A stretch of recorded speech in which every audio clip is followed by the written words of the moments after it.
Bonjour Bernard Lévy. Bonjour. Comment présenteriez-vous le réseau Marché aux Affaires à quelqu'un qui ne le connaîtrait pas encore? Le marché aux affaires est un réseau de magasins de bazar discount. Le bazar, ça revêt la diversité dans l'équipement de la maison. Le discount, ça revêt le tarif de façon avantageuse. Donc on commercialise des articles d'équipement de la maison en faisant un focus sur de la très faible valeur, puisque l'article moyen se vend 4 € chez nous. Le panier moyen se situe en dessous des 20 €. Et nos magasins se développent sur des surfaces de 1000 m² avec près de 12 000 références qui sont proposées à la clientèle. Avez-vous réussi à vous adapter à la conjoncture actuelle? Je pense notamment à l'inflation. Oui, ça a été assez facile pour nous en définitive. Et d'ailleurs de façon assez étonnante, puisque vous parlez d'adaptation, les 2 années après Covid, 2020 et 2021, ont correspondu à une espèce de boulimie d'achat des consommateurs qui sont venus acheter des articles chez nous avec une demande sur des articles assez valorisés. Ils ont voulu se faire plaisir. Et on a constaté début 2022, avec les différents événements qu'ont été les élections présidentielles, l'inflation, la crise en Ukraine, un retournement de situation sur la demande avec des articles de valeur beaucoup plus modeste. Nous avons fait très attention de refacturer les augmentations de tarifs uniquement sur les articles non essentiels.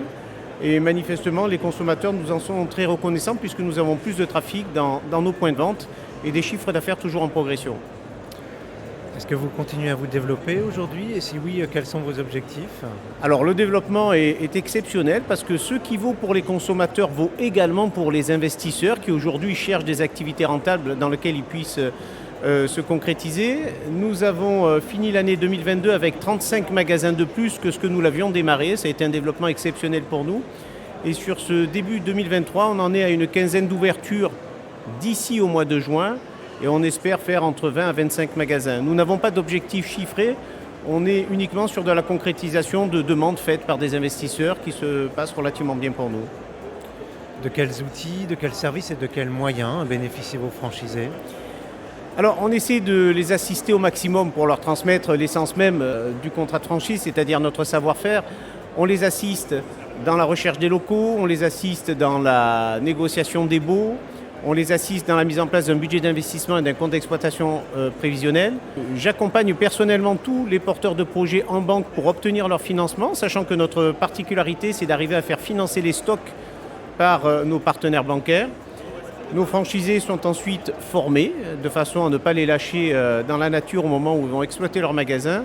Et ils sont ensuite suivis par une équipe d'animateurs de réseau de façon à les faire monter en compétences et nous assurer à la fois qu'il y ait une application du concept et qu'on puisse leur transmettre toutes les nouveautés qui interviennent tout au long de l'année. Est-ce que vous mesurez la satisfaction de vos clients et de vos franchisés? Alors jusqu'à présent, nous ne la mesurions que de façon subjective quant à des relations de satisfaction très cordiales de la part de nos franchisés. Nous arrivions à la mesurer de façon relativement objective quant à une évolution de chiffre d'affaires, notamment en réseau comparable.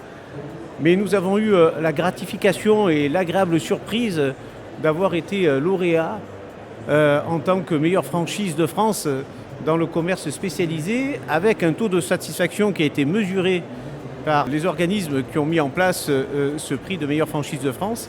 Et agréable surprise d'avoir un taux de satisfaction de 91,6%. Donc pour la première fois, on a des éléments chiffrés qui nous permettent de nous rendre compte de la satisfaction du réseau sur notre mode de fonctionnement. Et pour finir, quelle qualité recherchez-vous chez un candidat? Ce qui est important, c'est l'adaptabilité.